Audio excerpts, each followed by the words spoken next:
My dear candidate, मेरे साथ में आज दो कैंडिडेट हैं, फ्रेशर हैं। ये कम एज ग्रुप के हैं, प्रदीप हैं और ये सक्षम हैं। प्रदीप सक्षम अभी यहाँ पर कॉलेज से मैकेनिकल में कुछ कर रहे हैं, सब पूरा अपना बताएंगे क्या कर रहे हैं। देखिए, बहुत बड़ी दिक्कत आती है जब एक बंदा कॉलेज में होता है और जब उसको वहाँ पता चलता है कि यहाँ पे जो हमें ट्रेनिंग दी जा रही है या जो पढ़ाया जा रहा है वो हमें सर्टिफिकेट तो दे देगा, बट जॉब के लिए उसको इनसिक्योरिटी फील होने लगती है। उसको लगने लगता है कि हमारा जॉब इमीडिएट नहीं लग पाएगा और वो सबसे बड़ी कंपनी सोचना चालू करता है। जब उसको पता चलता है कि इनसिक्योरिटी भी है और सबसे बड़ी कंपनी सोचेगा कानपुर में कि उसको लोहिया हमको बुला ले जल्दी से और कोई शॉर्टकट आ जाए और जल्दी से KFCL बुला ले।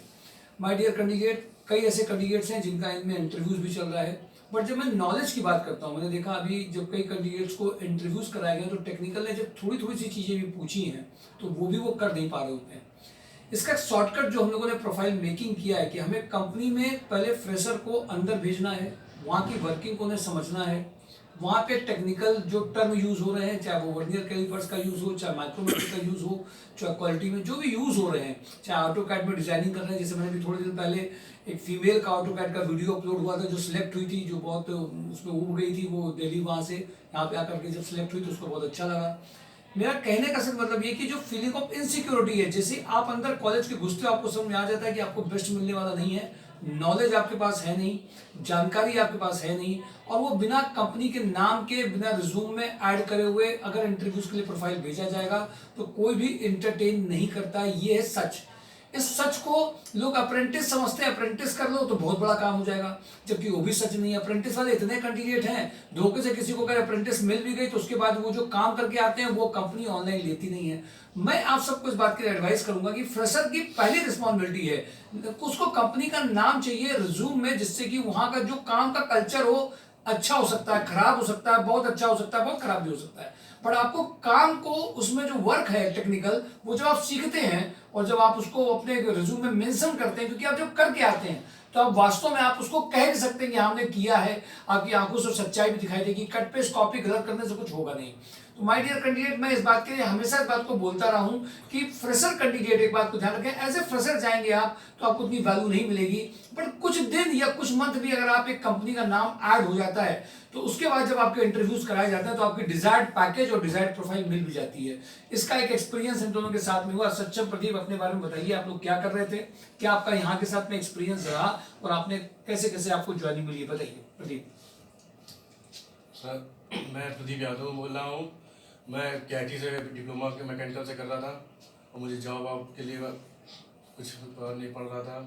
तो आपने कैसे पता चला यहाँ के बारे में आपको? फेसबुक से? जी, फेसबुक से मुझे पता चला। मैं फिर से आपसे संपर्क किया मैंने जॉब के लिए। अच्छा, अभी आपने पहला इंटरव्यू कहाँ दिया था? सर, रेस्टोरेंट ट्राइडेंट में। हाँ, ट्राइडेंट में।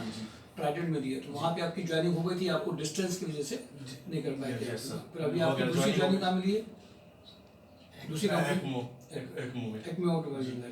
आप सक्षम, बताइए आपका एक्सपीरियंस यहाँ क्या रहा? मेरा नाम सक्षम वर्मा है और मैं KIT का ही स्टूडेंट हूँ। मेरे को प्रॉब्लम ये होती थी कि मैं ये नाम लेके चलता था कि हाँ मेरा ही इस कंपनी में होगा, मेरा उस कंपनी में होगा। तो दिक्कत ये हो गई कि ना मेरे पास कोई नॉलेज है ना कुछ है।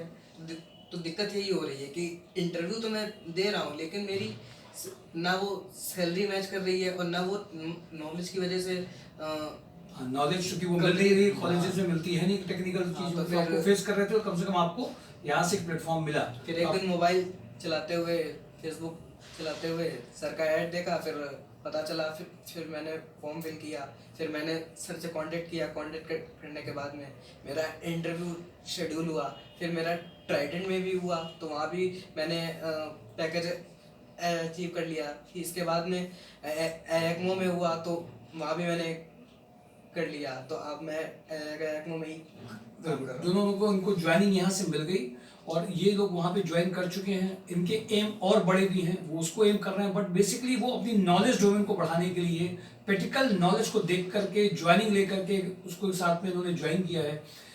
इसके लिए मैं इनको कॉन्सुलेट भी करूंगा और इनको इस प्लेटफॉर्म ने ये दिया है। इसकी वजह से आप लोग भी बात समझिए कि फ्रेशर भी सही तरीके से जा सकते हैं, अगर क्योंकि ये बात को एक्सेप्ट करना पड़ेगा कि कॉलेजेस नहीं दे रहे हैं वो जो उनको चाहिए होता है। अब उनकी बुराई करें तो अच्छा नहीं है, इसको एक्सेप्ट करके कंपनी का नाम ऐड करके आगे ये बहुत अच्छी बैटिंग कर सकते हैं। Thank you for today job on drive MySourceJob.com। कल का जॉब ऑन ड्राइव मिस नहीं करेंगे, 1 से 5 का किसी भी हालत में कोई मिस नहीं करेगा। जो मिस करेगा उसको नेक्स्ट वीक की ज्वाइनिंग्स नहीं दी जाएंगी। Thank you for job on drive, thank you for today job on drive MySourceJob.com।